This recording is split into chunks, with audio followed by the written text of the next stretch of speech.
Assalamualaikum warahmatullahi wabarakatuh.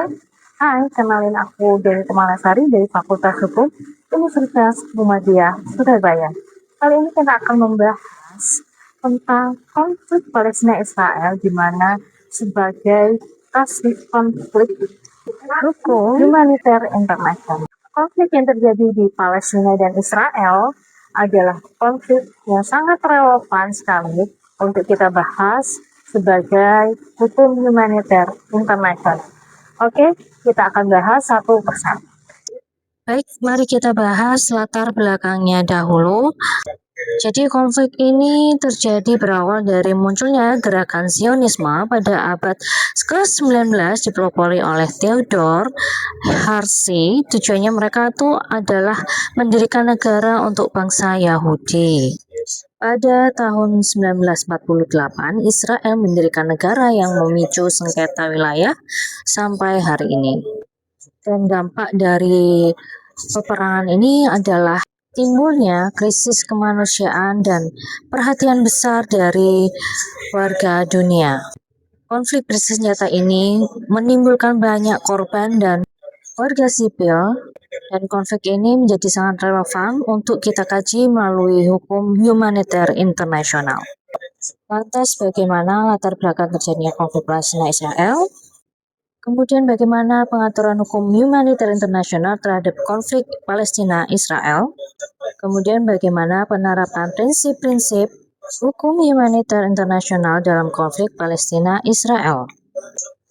Konflik ini berlangsung lebih dari 75 tahun sejak masa mandat Inggris. Konflik ini terjadi mengakibatkan banyak korban jiwa, terutama dari warga sipil. Tidak hanya korban jiwa, kerusakan infrastruktur, fasilitas kesehatan, sekolah, tempat ibadah, dan memicu terjadinya gelombang pengungsian dalam jumlah besar. Dasar hukum utama hukum humaniter internasional terdapat dalam Konvensi Jenewa 1949 dan Protokol Tambahan tahun 1977. Kemudian bagaimana penerapan dan penegakan hukum humaniter internasional? Ada 3 pilar utama hukum humaniter internasional. Yang pertama adalah distinction atau prinsip pembelaan.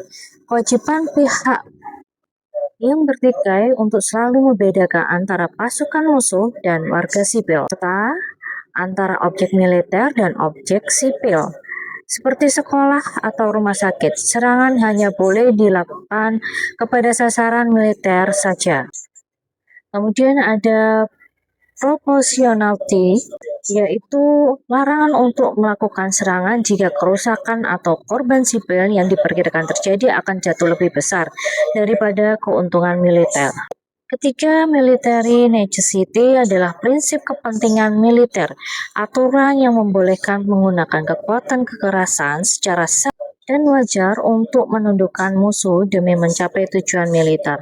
Namun, tindakan ini terbatas pada hal-hal yang tidak dilarang oleh hukum perang. Akan tetapi, penegakan hukum humaniter internasional masih menghadapi hambatan, seperti perbedaan kepentingan untuk antar negara, penggunaan hak veto dalam Dewan Keamanan PBB, serta sulitnya mengumpulkan bukti di wilayah konflik.